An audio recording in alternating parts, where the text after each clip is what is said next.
The council chamber of the Ilari Star Court shimmered with an eerie iridescence, the kind that made the polished floors look as if they were flowing liquid light. Suspended above, the twin moons of Elthera cast pale luminescent beams through crystalline windows, cutting long, angled shadows across the hall. It was the first time a human had ever been invited to this sacred place, and though I had trained myself to remain calm under pressure, the sight of the alien Queen Zyra stepping into the chamber stopped my breath entirely. Zyra, a figure of impossible elegance and lethal authority, moved as though gravity itself respected her presence. Her scales reflected the moonlight, shimmering in hues of violet and silver, and her eyes glowed like twin galaxies containing both centuries of wisdom and the danger of a supernova. But the moment her gaze fixed on me, all the ceremonial awe in the hall dissolved into a tangible tension. "You call my daughter, my love, human?" Zyra's voice thundered like a planet tearing itself apart. Every syllable vibrated through the chamber, silencing the murmurs of the Ilari council members, who had long learned to fear the Queen's wrath. I swallowed hard, feeling my tongue grow thick. I didn't. She cut me off, her elongated claws tapping against the obsidian dais. Or could not resist the audacity? Her pupils narrowed, slicing the air like twin blades. "Do you understand the magnitude of what you have done?" I did, and yet I couldn't lie. I only meant. Meaning is irrelevant. Zyra roared, and the chamber trembled as if the hall itself feared the sound. "You have breached the most sacred custom of the Ilari, the bond of names, of souls." Her daughter, Lysera, stepped forward. Unlike her mother, Lysera's presence was gentle, almost luminous, like the first light of a distant star. She had been observing me in silence, her multifaceted eyes reflecting a kaleidoscope of emotions I could not read. When she reached my side, her touch was light, tentative, electric. "Mother," she said softly, her voice a whisper that seemed to calm even the wrath of a galaxy-spanning monarch. "Do not speak," Zyra hissed, but there was a flicker of doubt in her gaze. I took a cautious step toward Lysera, my voice steady despite the fear curling in my chest. "Your Highness, I did not intend disrespect. I only spoke what I felt." Zyra's glare snapped toward me like lightning. "Speak what you felt?" Her head tilted, curiosity sharpening her fury. "You dared to use a term reserved for the deepest bonds of our species, the bond that cannot be broken, that transcends centuries human." Lysera looked at me, and for the first time I noticed her eyes were not only reflecting the moons. They held comprehension, perhaps even longing. My heart pounded as I realized that in that simple phrase I had acknowledged something that perhaps even she had not dared to name aloud. "You understand nothing of our customs," Zyra continued, pacing, her tail sweeping arcs of light that left streaks of luminescence in the air. "To call my daughter my love before the sanctified rituals is insolence, blasphemy." I swallowed again and said the only truth I could. "I called her that because I felt it, because she is extraordinary." Lysera's hand brushed mine, delicate yet insistent. "And you were right to say it," she said quietly, a defiance in her voice that mirrored the courage I had never known I possessed. Zyra froze. The room seemed to hold its breath. I could see the storm in her mind, memories of courtly politics, centuries of control, the endless preservation of protocol, and somewhere beneath that, a flicker of something more personal. something human. You, Zyra began and then faltered. Her glowing eyes softened, just a fraction, before regaining their cold brilliance. You may be brave or foolish. I dared a step closer. Perhaps both, your majesty. But I will not lie to her or to you. For a long moment, silence reigned. The counselors shifted nervously.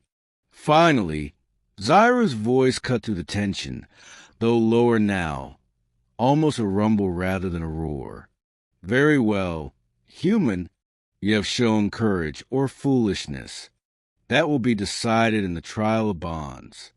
If you fail, the punishment is death. My stomach dropped. Trial? Lysra nodded. Yes, it is how we determine the sincerity of a connection. It is dangerous, but necessary. Zyra's claws traced the edge of the dais as she intoned the ancient words that opened the ceremonial gate. The trial of bonds is not only a test of courage, human. It is a test of your soul. Step forward if you dare. I felt the weight of every eye in the chamber upon me. This was madness. And yet, when I looked at Lysra, I felt a strange steadiness. I dare, I said. The trial of bonds was unlike anything I had ever imagined. The chamber shifted, walls dissolving into a swirling vortex of starlight. The floor beneath us replaced by a void of glittering nebulae. Gravity was meaningless here. Time itself seemed to bend around the ritual. I felt as if I were walking inside a living constellation, each step threatening to throw me into oblivion. Zyra's voice echoed through the void. Your bond must be proven through shared vision. You will see each other's lives as they truly are, every memory, every fear, every hope. I turned to Lysra. Her hand hovered over mine. Tentatively we touched, and immediately the world changed. I was no longer in the chamber. I was on Velthera's surface, in Lysra's earliest memory, a garden of bioluminescent flora, where she had first learned to control the light that danced across her scales. I felt her wonder, her loneliness, the weight of expectation that had been placed upon her since birth. Then I was in my own memory, and I saw her, seeing me through the lens of her understanding, feeling my fear of inadequacy, my yearning to belong, my desperate desire to connect across the vast gulf of species and culture. We floated through each other's lives for what felt like days and nights compressed into minutes, each revelation pulling us closer. I saw her triumphs, her pain, her moment of vulnerability that no courtier would ever witness. And she saw mine, my human frailty, my mistakes, my small acts of courage that I had once thought insignificant. Finally, we were back in the void, standing before the Ilari Council.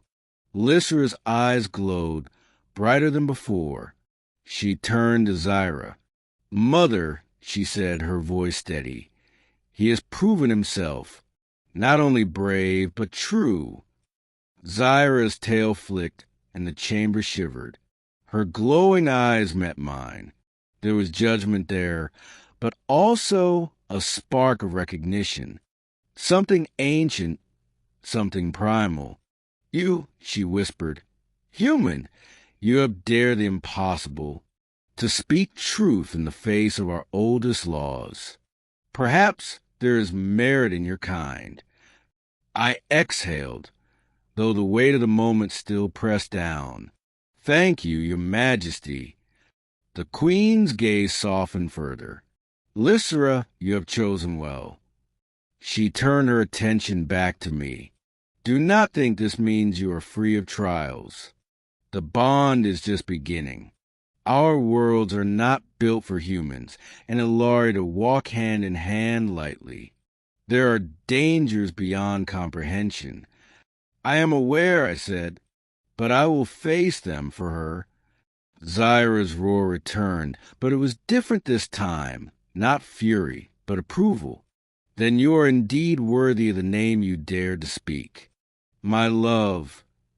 The weeks that followed were both euphoric and terrifying.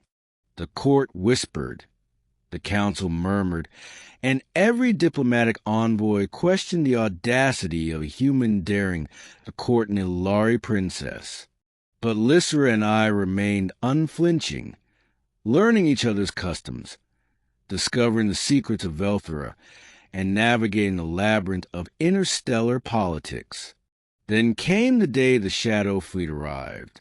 A rival system had learned of the bond and sought to destroy Velthera before it could solidify.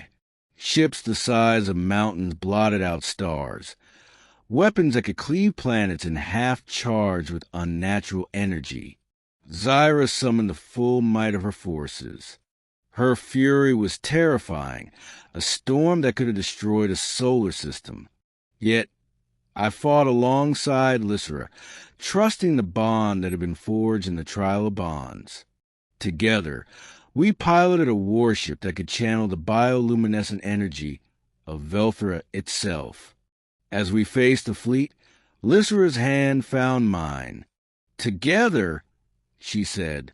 I nodded, and in that moment, I understood why I called her my love. It was not just desire. It was trust, courage, and the willingness to face oblivion side by side. The battle was apocalyptic. Stars blinked out, ships exploded in cascades of fire and energy, and yet, through the chaos, our bond held. With a final, synchronized strike, we shattered the fleet's command nexus, and silence fell over the void. Zyra arrived afterward, observing the aftermath. She did not speak immediately. Then, slowly, she said, "Perhaps humanity is not as fragile as I feared." She turned to Lysra, and then to me. "You have changed our history, human. You have earned the right to speak words few dare." Lysra smiled, her scales shimmering in the dying light of battle. "And I have earned the right to choose." I stepped closer to her, heart steady. "And I choose you. Always." Zyra's roar echoed across the chamber, but it was no longer anger. It was laughter, triumphant, reverberating like the pulse of a living planet. "Then so be it. Let the stars bear witness to this bond. My daughter and her human. The counselors, the galaxy, even time itself seemed to pause. And as Lysra's hand met mine, I felt the weight of history shift. Not with violence, but with love, courage, and the audacity of two souls daring to defy convention. In the end, we returned to Velthera not just as allies, not just as lovers, but as a force that would rewrite the boundaries of two worlds. The court had seen fury, and it had seen defiance. But most importantly, it had witnessed a human speak a simple truth. Love does not bow to law. It bends the stars themselves. And as I looked into Lysra's eyes, I knew that no matter what dangers awaited us across the galaxy, we would face them together. Even the Queen, in her infinite power, could not deny the bond we had forged. "You called her my love, human," Zyra said softly, almost in awe. "And somehow you were right." I smiled. "Always."